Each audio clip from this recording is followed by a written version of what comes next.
Oakland, a big crowd, over 54,000 strong.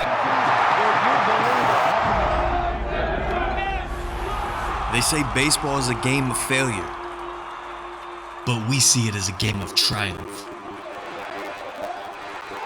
And those highs wouldn't feel so good without the lows, and the lows show us who we are.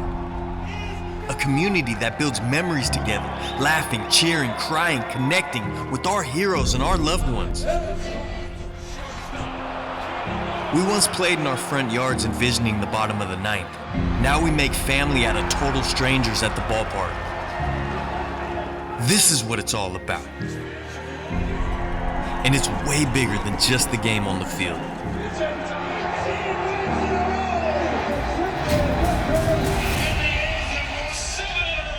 It's my privilege and honor to share with you the greatest game of all.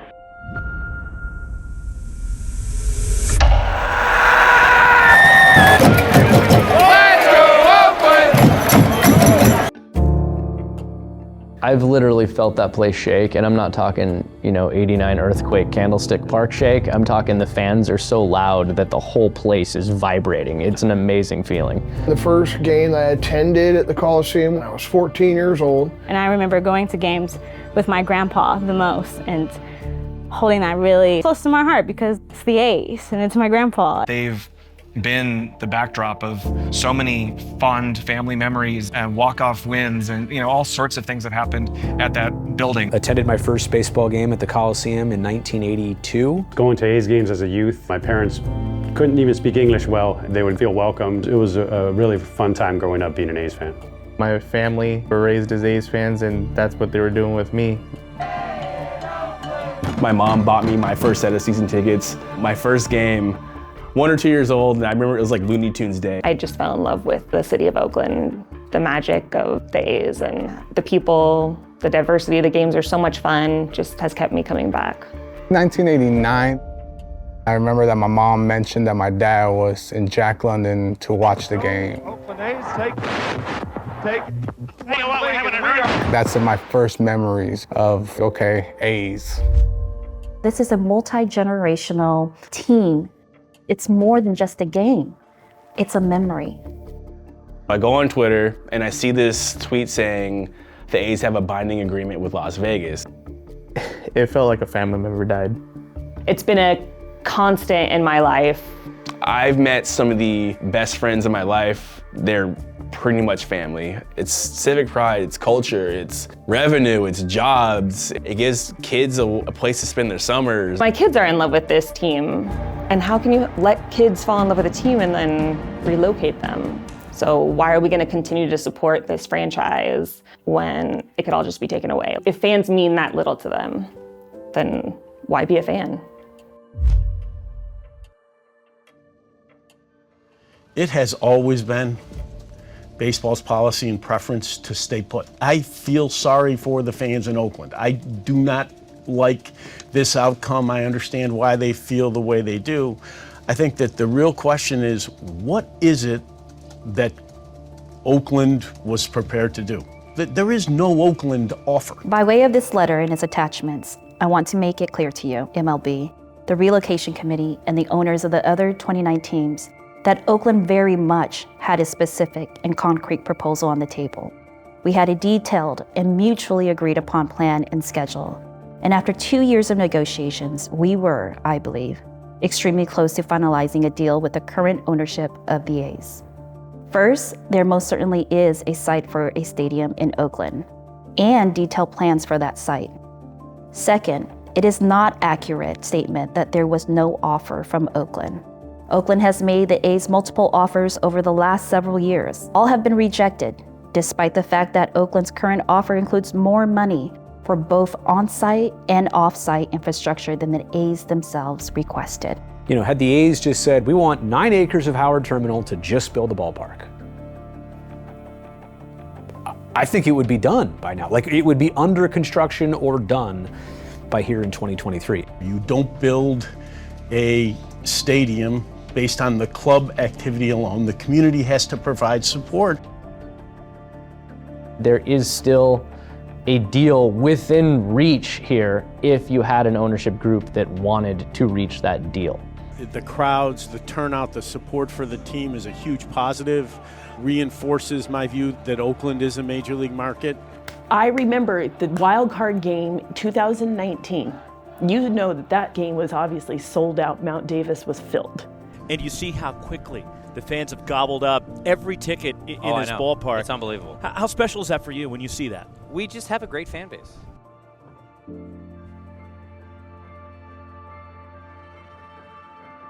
I am compelled to address some of your recent comments about attendance. It's true that attendance has remained depressed in Oakland post-pandemic, but I don't think that would be shocking to anyone who has witnessed the incredible underinvestment in the team during this period. As we saw in 2019, when the A's were competitive, the fans turned out. We've always been a very strong fan base. We've always supported the team. Don't tell me that there's no fans here. They didn't all just go away in 4 years. All of this that's happened within the last 4 years is really the boycott. I started seeing things turn in the wrong direction that night where I received the first phone call from Dave Cavill saying, it's going to leak, so wanted to give you a heads up that we are going to announce a land deal in Las Vegas. Leaving this franchise with a stripped-down roster, the lowest in payroll. There was a time when Oakland had some of the top payrolls in all of Major League Baseball, and now always consistently at the very bottom. This lack of investment is, I believe, a disservice to the team, to the league, and baseball fans everywhere. Despite this chronic underinvestment, a near doubling in season ticket prices, and despite the ownership group making it very apparent that they were looking to leave, the fans organized something remarkable. The reverse boycott amply demonstrated just how deep the bond is between this team and this city. Frankly, the fans themselves did what the A's current owners have chosen not to do for the last few years. They packed the stadium.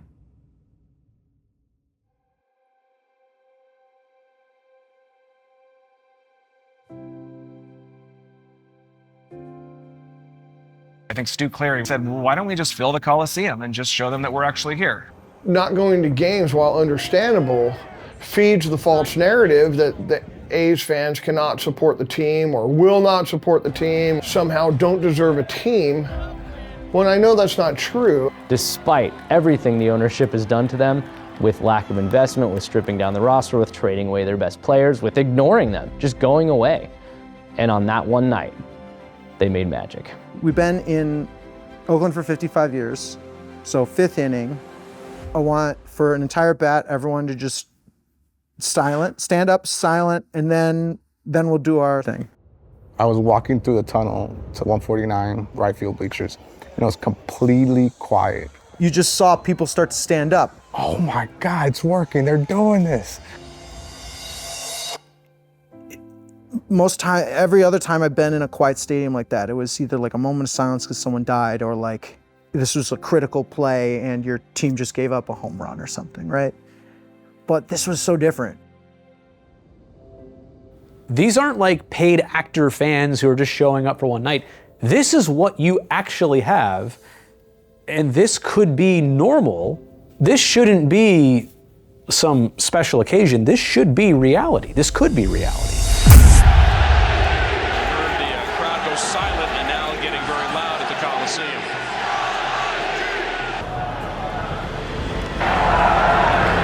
So you can hear the chant in the background. Here come the chants, fifth inning, just like it was back in San Francisco. And this chant is what you hear in A's games in the fifth inning. As you can hear, the cheer has gone from coast to coast and has reached our nation's capital. You can't hear with the pitch count because of the crowd. And now time has gone. Things have gotten loud here. This is certainly a new experience in 2023 at the Coliseum.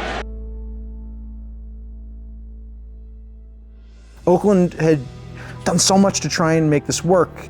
Man, this shit matters. Like, we matter to each other. The city matters to us.